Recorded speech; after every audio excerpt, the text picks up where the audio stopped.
What's up, everyone? It's been a little bit, but here's another update of my reef. So let's check it out. So it has been a busy week. School, work, recovering sickness, all that jazz.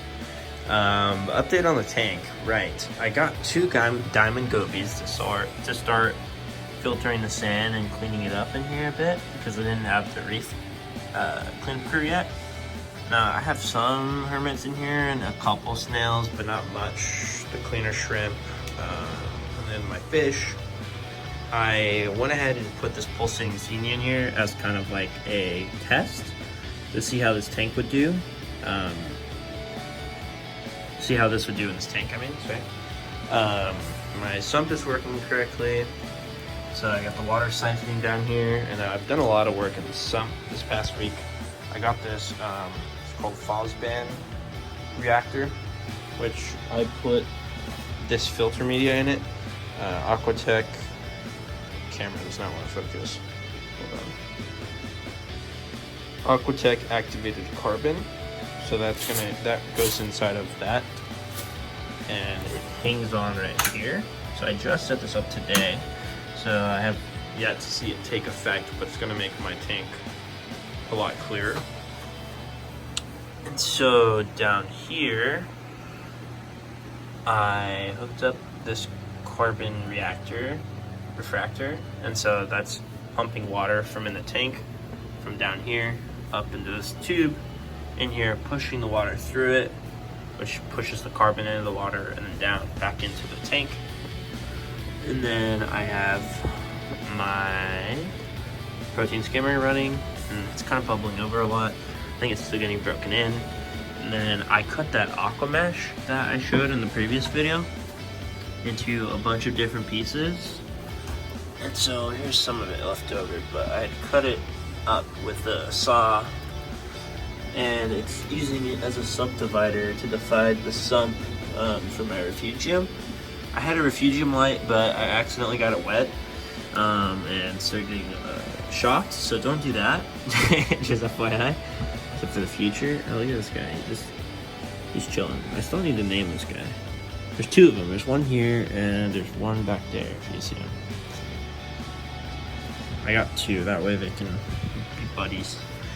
Now they can be territorial, but these guys were kind of paired up, so they're pretty cool. So I tested my water, and excuse the mess, my room is super messy right now. I haven't been in here much, just to take care of the fish, but I tested my water, and check this out. This is for the 120. My calcium's 460, magnesium's 1400, and the alkalinity is 8.4, which these are the recommended numbers for a mixed reef. So it's looking pretty good. So that means I can add my corals in here now. So I'm ready to start transferring my corals. Here's those lens, by the way, or Frick Aquarium LED lens. I don't have them on right now, so when we go and check out the corals, they're going to be pretty blue. But here's the results of what happened. So we have our living room, 40-gallon tank. I took the torches out of here. Wow, you really can't see anything. I'm gonna pop the lens on real quick. So here it is with the lens on. Whoops, adjust it a little bit. There we go. So with the lens on, looking a lot better. So I figured out the cause of the problem. I tested my water. My water was fine, phosphates were fine, minerals were fine, ammonia is fine, nitrates, pH, salinity, all looking good. The little source of the problem is this guy right here. This guy, this finger devil hand leather.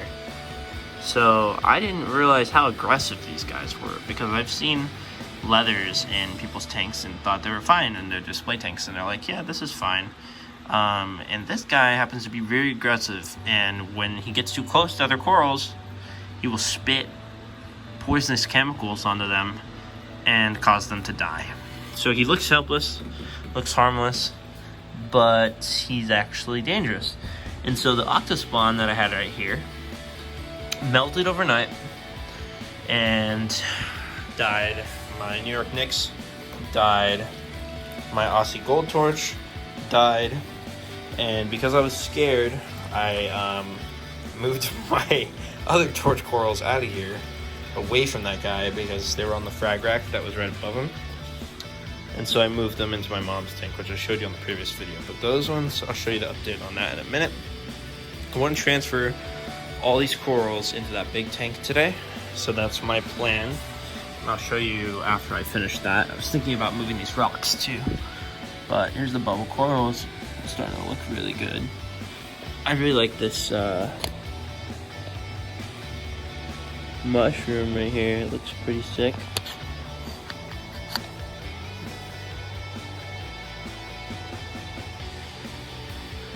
Got some hermits. I'm gonna put all the cleanup crew from this tank into the other tank, so that'll be good. Got a green star polyp, some rainbow bubble tip anemones, and then I actually got some new additions, so I'll show you that. So over here, this is called a cristata torch. Sorry, my tank's kind of dirty. It's actually blue. It's very hard to see under this lighting, and the fact that I can't hold the camera still. It's called a cristata torch. Then down here, I actually got these zoanthids. So really freaking cool. They're called Utter Chaos zoanthids. They're kind of pricey, but I got a good deal on them. So I was pretty excited about that. They look pretty awesome. I wish I can show you what they look like. I'll have to take some photos and throw some photos up on the screen. Then over here, I also got hooked up with this Jawbreaker mushroom. So these guys are pretty cool. These are like OG pieces. It's attached to some snail shells, so it's very bright. It's really small right now. It's probably, give you a reference, there's my fingernail. There's it's smaller than my fingernail, but it's so bright. It's very cool looking. The water surface is all agitated. Let me see if I can turn this off. It looks awesome. It will grow out. It'll look really cool. So that's this tank. This is gonna go down today, most likely taking all the corals out, moving the rocks, taking the light off. I'll keep this light. I'm not sure what I'm gonna do with it for now. Might sell it, might keep it for the future, who knows. Yeah. Now over to the other tank. So these are my torches that are in here. They're being saved from the finger leather. So you put them in here. So the Aussie Blacklight torch, the Indo Dragon Soul torch, and the Reef Dreams Dragon Tamer, which I had fragged. So this is only one head now, and I sold the other head for about $650, which is cool. I'm gonna keep this guy. I'm gonna grow him out for a couple years and see if I can get him aquaculture. Then my mom, she got some new corals.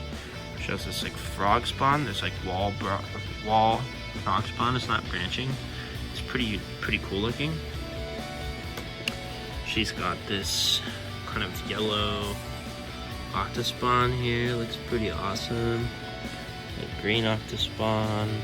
Then her other green octospawn. This one's kind of like a radioactive color. She's got her fish, her diamond gobies, her elegance that's detached from its skeleton, cabbage coral, comb tooth black blenny. They call her Black Betty. That's all. It's like, whoa, Black Betty, bam, bam, bam, whoa, Black Betty. So we came up with that name. Her Duncan's up here, looking really big, pretty pretty cool. Down there, kind of hard to see, but behind this elegance, there's a rainbow Yuma mushroom back there. This elegance is pretty cool looking too.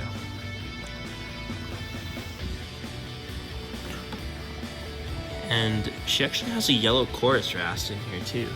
I have no idea where it's at. She just got it the other day. Oh, look at these little baby Duncans. That's cool. So I'm gonna move all those corals, get the rock situated in my tank in my room. So this tank will be boom.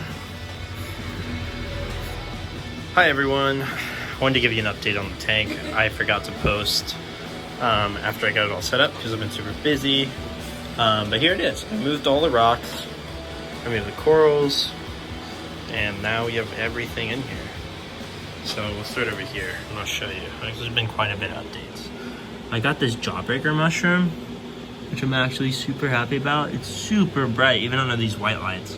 I need to get the proper lighting for this tank because this is like a LED that I have that I don't think even has blues in it.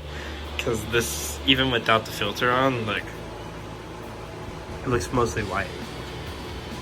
Normally with cameras you can't even tell. So yeah.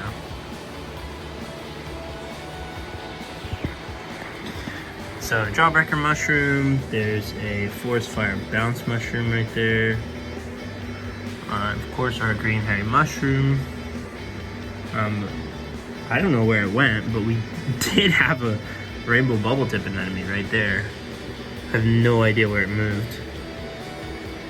It moved today, so that's interesting. I didn't even notice that till just now. We have our Atkins, it's pretty awesome looking. We have all of our fishies. Right down here we have some Utter Chaos Zoas, which look fucking so cool. And then over there we have Armor of the God Zoas, and then right there we have some Rasta polyps. They got knocked over, I gotta fix that. I have pulsing zinnia up here. I wanted to make this section look like a tree, which I thought would be really cool. This would be like the tree of life center, so I'll have polyps all around the bottom of zoas, and then on the middle I'll have pulsating zinnia, and on top we'll have bright green star polyp. It looks really good without the sun. It looks really bright green,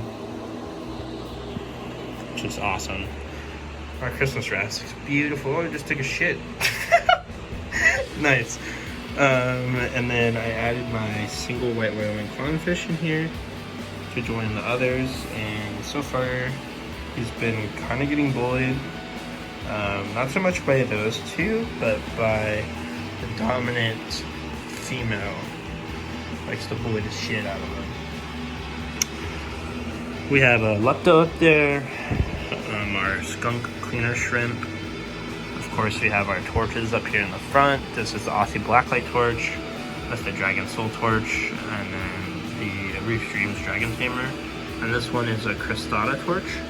It's very hard to see them under this lighting because they kind of just like blobs of the same color, even though they're not under blues. So I'll have to show you under blues sometime. I have some torch. I have an Indo Gold which is coming, which I'm very excited for. That'll be awesome. Oh yeah, and then down here I got this duo. I introduced them separately, but they found each other and paired up. So I think one's a female and one's a male. And they go around and they clean together and they live in the same home. They're very friendly. And then my mom had found the yellow chorus wrast, which immediately hid in her tank and then started dying. So I just moved him into this tank, which has better parameters, and I'm hoping that he recovers. A little banana. I feel so bad for him. He's breathing really heavy and it doesn't look like he has any diseases or anything. So I'm not sure what's bothering him. But I moved him in here and hopefully he makes a full recovery. And that's what I did the tank this week. So it's really starting to come alive with the algae and everything. And then down here, I did some new things as well. I added this carbon refractor down here. That way I can have clearer water and reduce carbon, which is really awesome. I need to clean out my protein skimmer and my filter socks. And then over here, excuse this, I added a little refugium baffle. So check this out. I need to mount the light still. I just kind of have it resting right there for now. Which this gets kind of warm at night, but it's okay. So in here I have my Jado, which is growing already. We have this refugium light, which I run at night. And then I cut that aqua mesh to turn it into like a baffle. And I put a heater down here. So that way my tank is regulated. And I keep the water level usually about here, but the bubbles start to go, so I keep it a little above it. But I just topped off the salt because I have no more RO. Whoa, I almost pulled that off. I lost my balance. And here's the extra pieces. So I only run this light at night. That way the phosphates are in check. Hey look, they followed us. So yeah, I hope everyone enjoyed. I'll keep an update, and I hope this guy recovers. And I will see you in the next update. Peace.